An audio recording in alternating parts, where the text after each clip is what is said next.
I'm Tabitha Rock. And I'm Sam Davenport. Born and bred in Melbourne, we live and breathe property, and we know the Melbourne market like the back of our hand.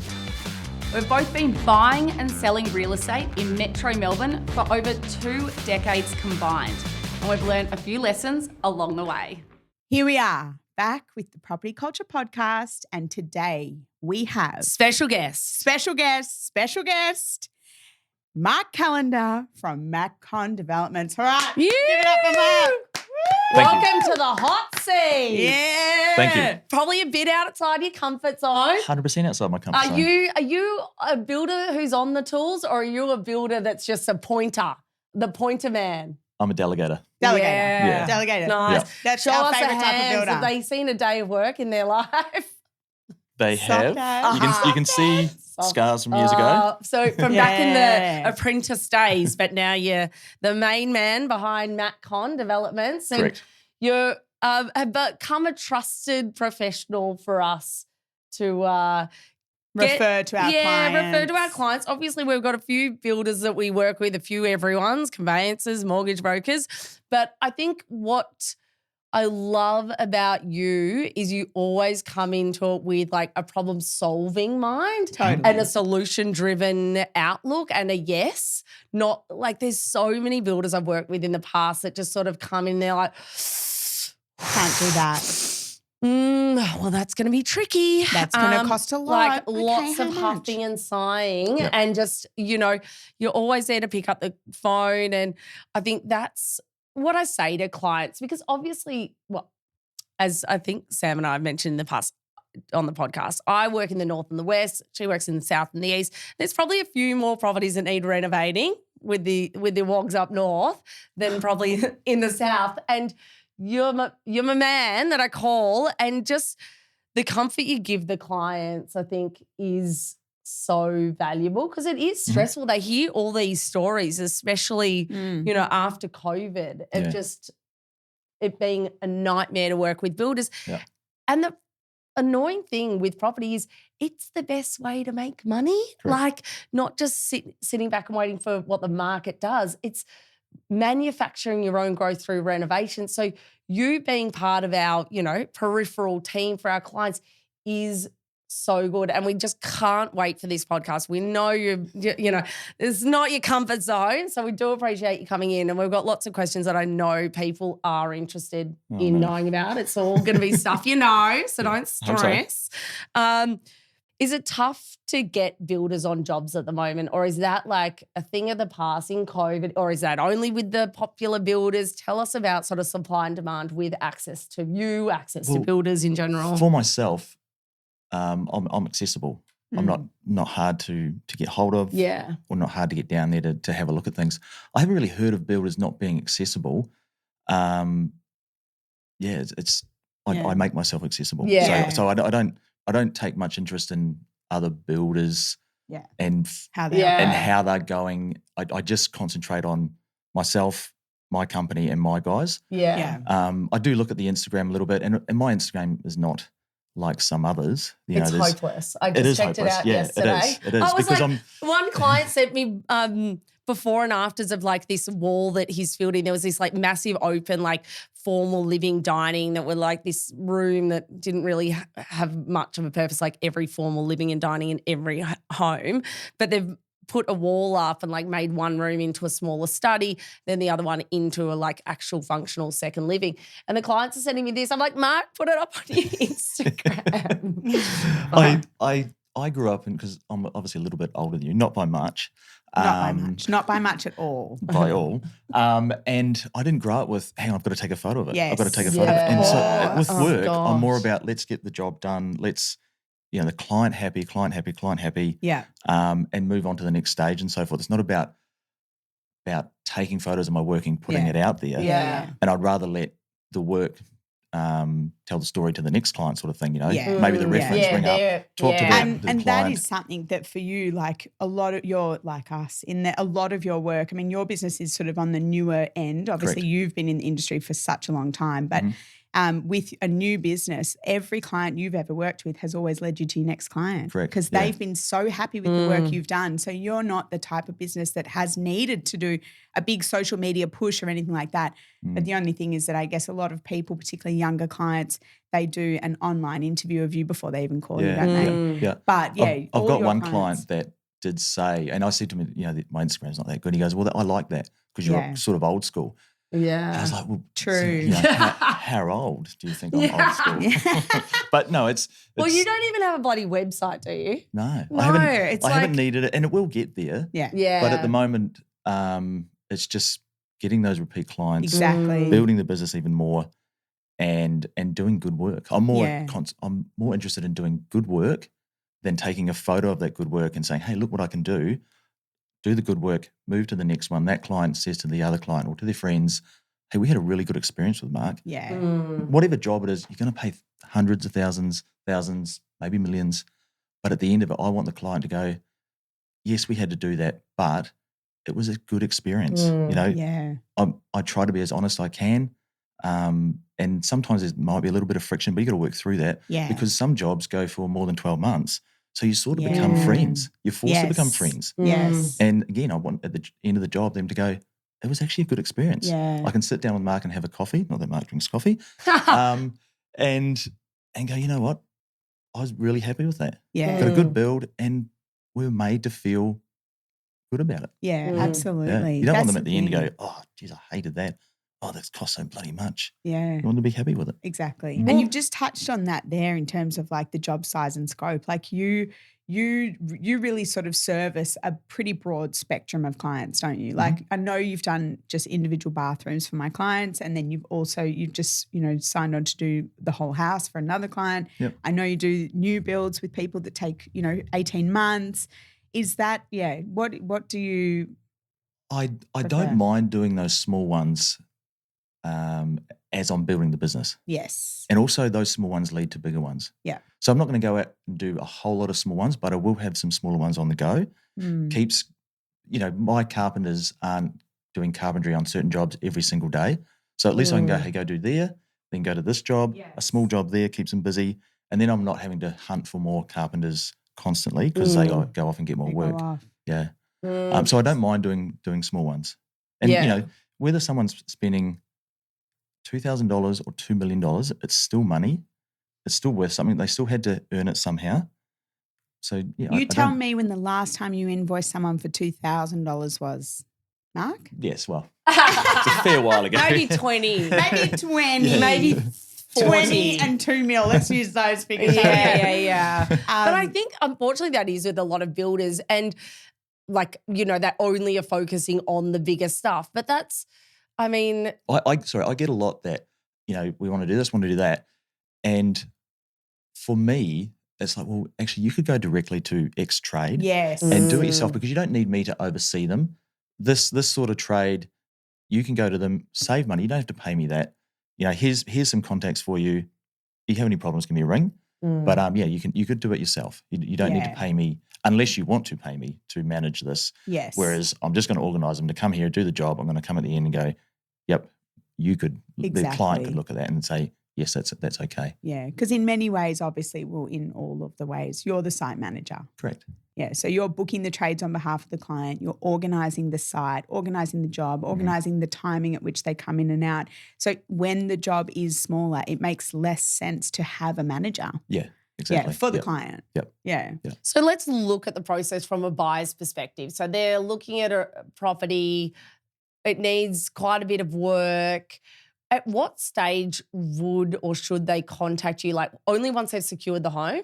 Or would you be happy to chat to people at when they've got a building inspection and so you can sort of see a few things and, they've had that high level investigation of maybe subfloor and things like that? Yeah. Like I'd like to say once I've got their plans done, but it's not always that way. And, you've got to, it's just a process of elimination, isn't it? You might look at 10 properties for 10 people and 2 of them might do the job or 3 of them might do a job. Yeah. But you got to look at all 10 of them. Yeah. And so sometimes people are looking at the job, I've looked at some for you guys. We're looking at this property. We'd like to do X to it. What do you reckon the cost would be? and then they might not buy it. Yeah. Yeah. At least I had a chance to say what I can say, and then they might have bought it, and then they might come back to me and I price it, and then we might get the job. Yeah. Yeah. But as I Yeah. get busier, that'll probably drop off because there'll be Definitely. bigger jobs. And Yeah. we're pretty busy, and I do a few Ks around the city. Yeah. the other I side of know. town. Imagine. Yeah. But I'm Is a there yes an area person. you so service? Melbourne, really. So Yeah. it's like within Greater 10 Ks or? So what have we been to? Brunswick. I'm in Caulfield South. Brunswick we've done. Yeah, Strathmore. I'm doing one out in Ferntree Gully for a previous Yeah. client. So I don't mind doing that. They've come back to me and said, Mark, we're really happy with the job you did for us in our Yeah. rental property. Yeah. Would you come out here? And it's like, you know what? I will I because will because of you. because of you. yeah. Yeah, because you're a good client and you said good things about me. You pay on time. We got on really well. Yes, I will. Yeah. Yeah. But eventually, like I say, that'll probably drop off those things, Exactly. as I get busier. Well, I think it is, whilst it's annoying for you, it's helpful for us because you came through a property prior to us purchasing to quote something, installing a full bathroom downstairs where there was only a powder room, which I think is really important in 2-level townhouses to have a full bathroom downstairs.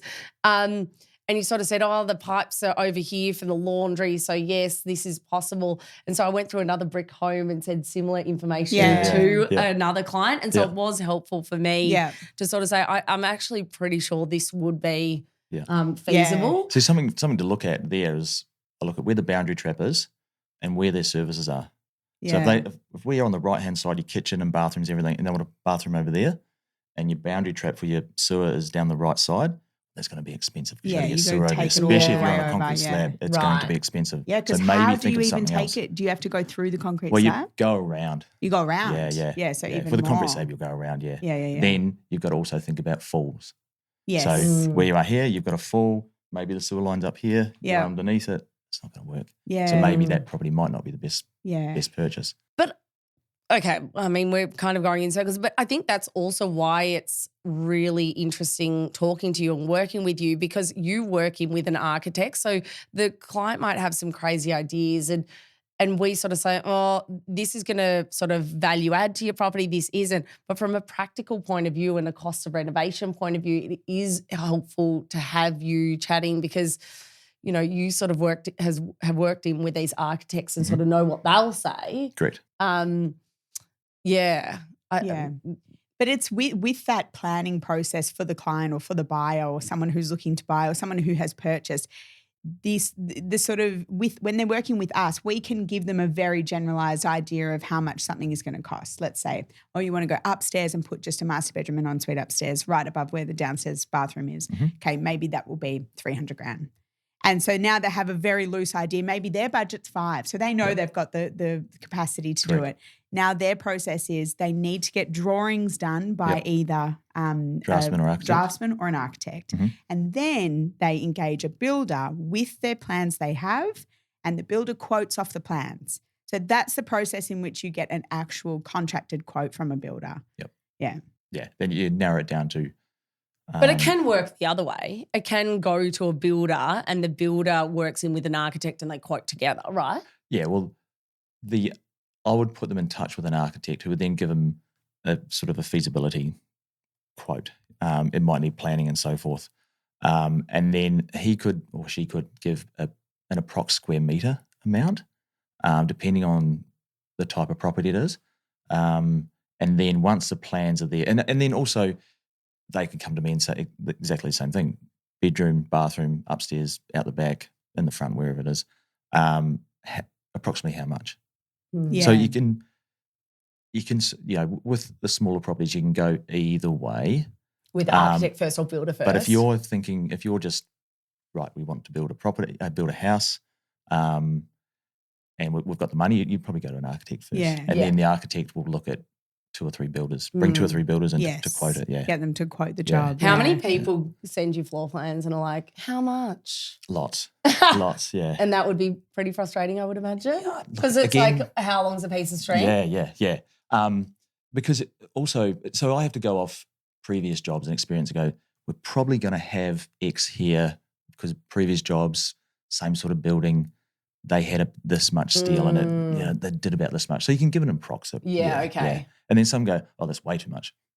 Well, I've got nothing to go on, Yeah. really. Yeah. And I could be way over, but I'm only assuming. Yeah. You should always maybe ask, like, what's your budget? Yeah. But I guess clients But also, would get put off by. Sometimes I don't want to know what their budget is because I don't want them to think, oh, now he's going to work to that number. I'm going to work to the number that the build is going to cost. And that could be over your budget or less than your budget. Yeah. But I don't want to know your budget for the build, maybe for the floors, maybe for, kitchens, something like that. So we can work to it, but not the entirety of the job. Yeah. I want to be as honest as I can.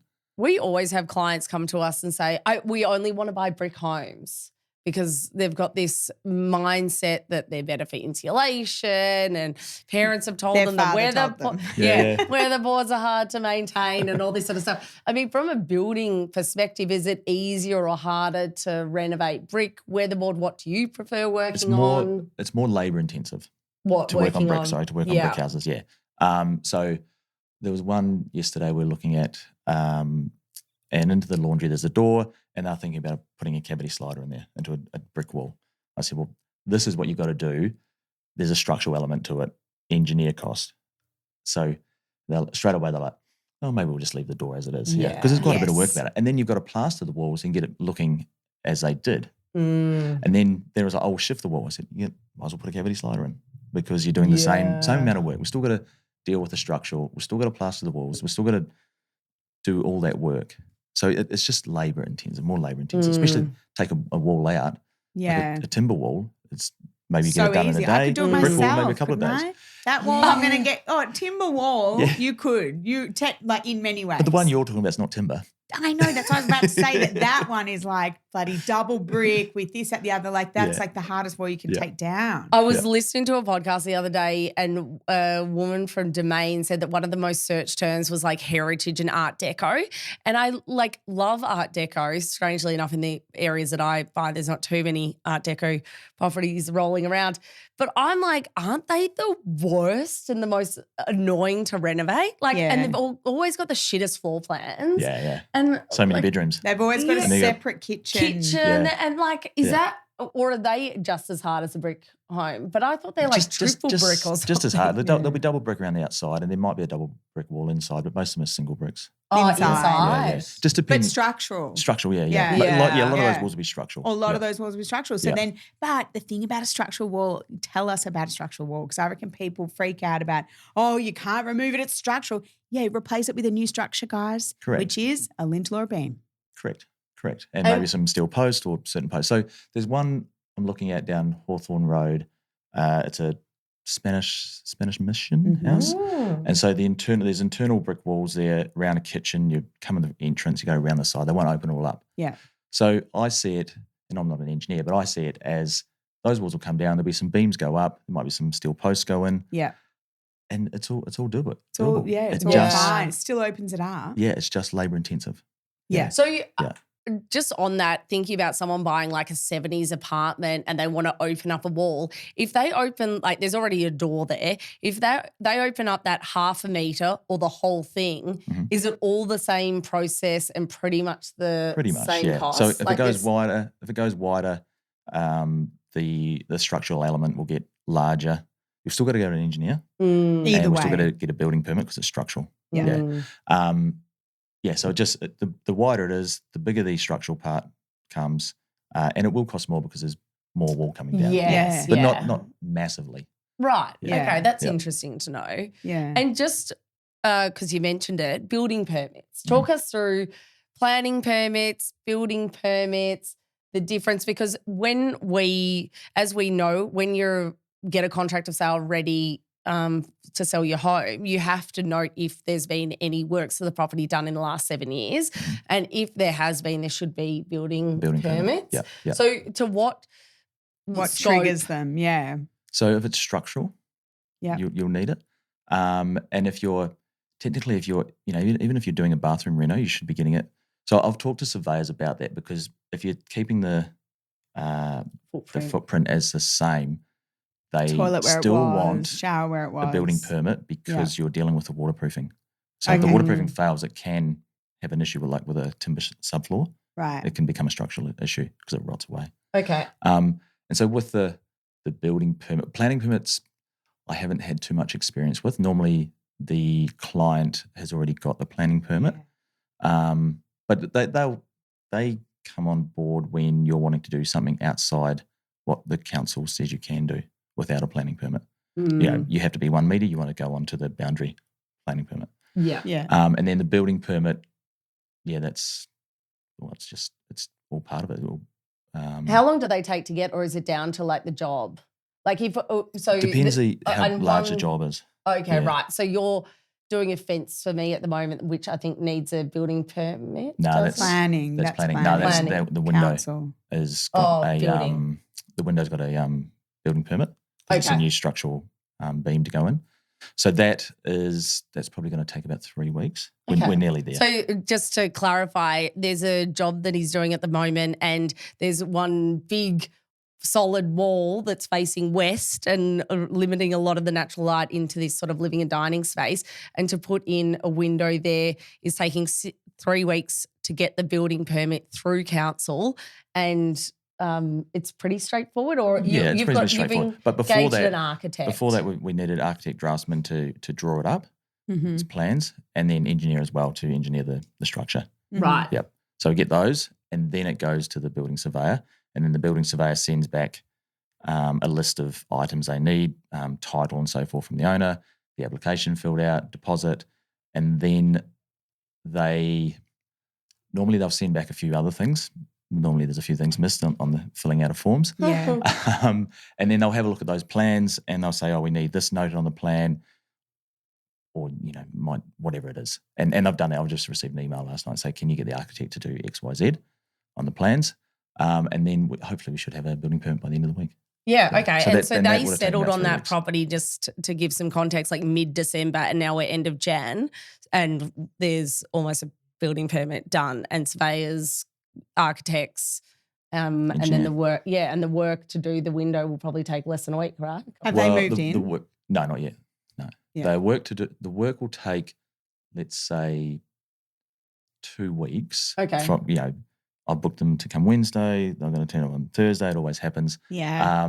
But the window itself will take 4 weeks to make or to get to site. Right. So from order, they need to get the aluminium, order the glass and so forth. It'll be approximately 4 weeks. Right, okay. So as soon as I've got the building permit, I'll get X amount of work done and then probably board it up.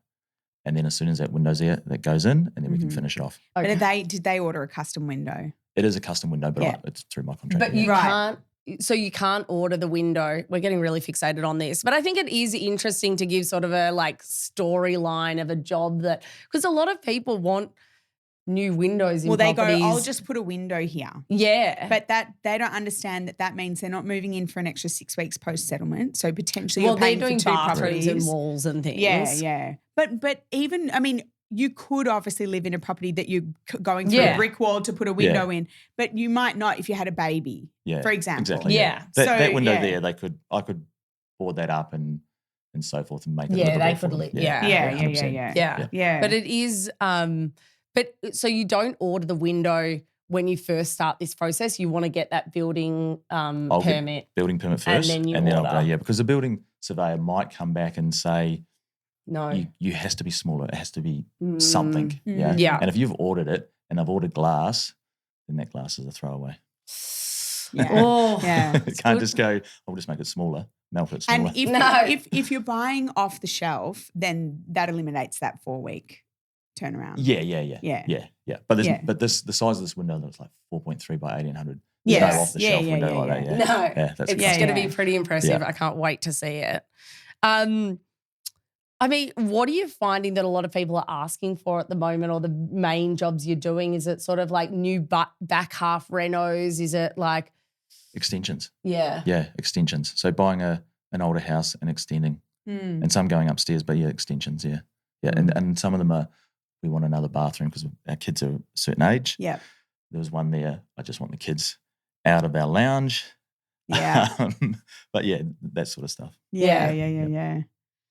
So interesting. What are the types of properties that you love to work on the most? Like what's the easiest, what's the most straightforward, and then what's like the most difficult? I like to work on the old brick properties. Yeah. And again, not that I'm doing the physical work, Yeah. but just to see it go from, 10 rooms to 5 rooms. So the Yes. structural you have to put in. And then when you come in, you can't see that structural, but we know it's being put you in, know it's and the in hard there. work that goes into it and the planning, because you've got a roof on and you've got to get this massive steel beam in there.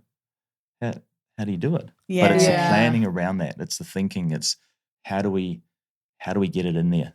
I had, just to tell a little story of, Go for Go it. That's what on. we're here we for. had a steel beam on a job in Melbourne East, and we had to get it up. We had to get it up to the first floor and then onto the roof. And I had 5 guys in, like, I'm not going to be able to do it, not going to be able to do it. I said, watch this. I had my son's skateboard there.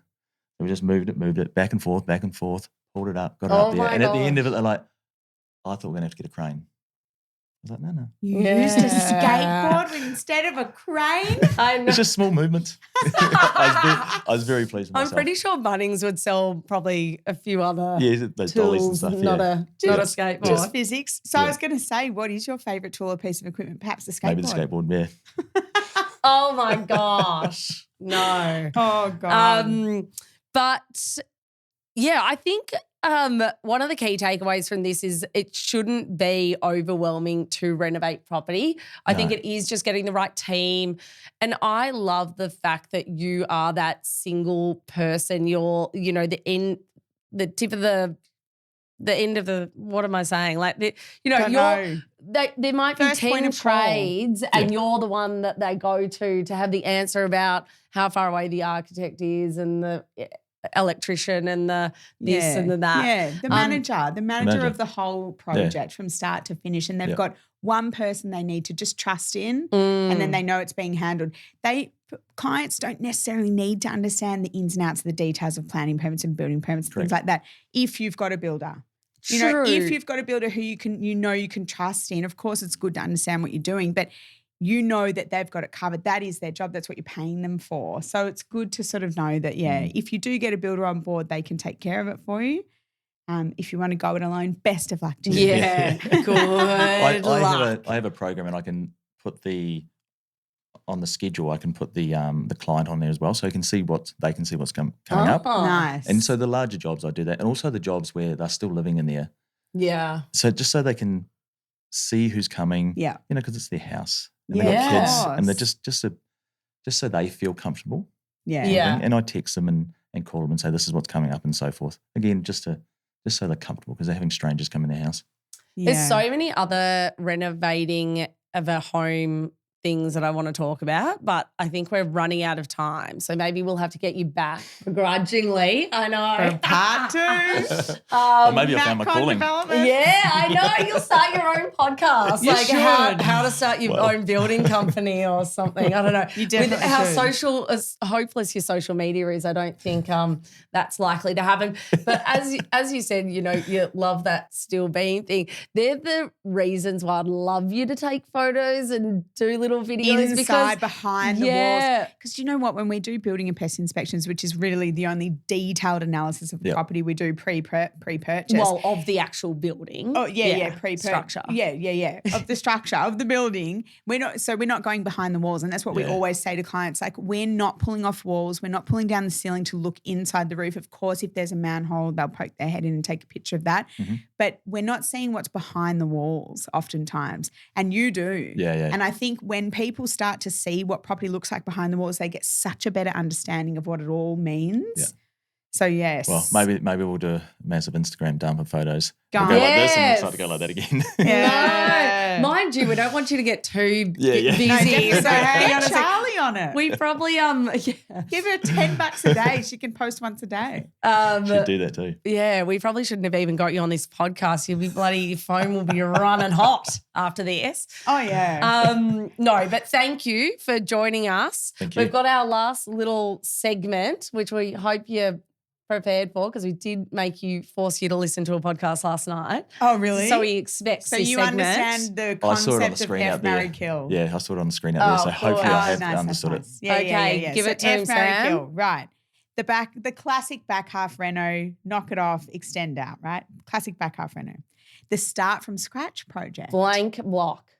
So complete, like, what do you call it? Blank canvas. Yeah, but when you pull down what was there, what is it called? Knock down, rebuild. Knock down, rebuild. Or the glow up of the little areas around the house that really make a massive impact. So minimal spend, massive impact. So which one are you marrying? Like you would love to do that long-term commitment. That's every the one. day, all day. One's a little, I'd say I'd kill the last one there. Yeah. Yeah. That, yeah, the glow up. We love that though. So you're not going anywhere.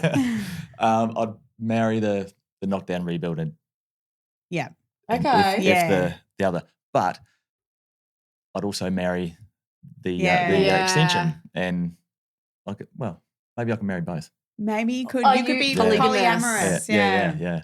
Polygamous. Yeah. Yeah. I'm New Zealander. Oh. So does that mean You're telling that bloody story. what? So what does that my mean? God. Well, I thought you asked me. Do they practice polygamy in New Zealand? I'm not a poly what? Oh, Polygamy. I can't even say two the word. wives, two or more Can't even wives. say the word. Oh my God, this is the most awkward part of the bloody podcast. We're not even talking about building. But thank you so much for joining us. Mark from MACCON Developments. He doesn't have an Instagram. He doesn't have a website. He does. He's got good Instagram. bloody luck finding him. I'll But tell he you does, what he does I'll some tell you great what he's work. got is a phone number that he answers every time you call it. 100%. Good line to finish on. Very good. Thank you. Thanks, Mark. Thank you.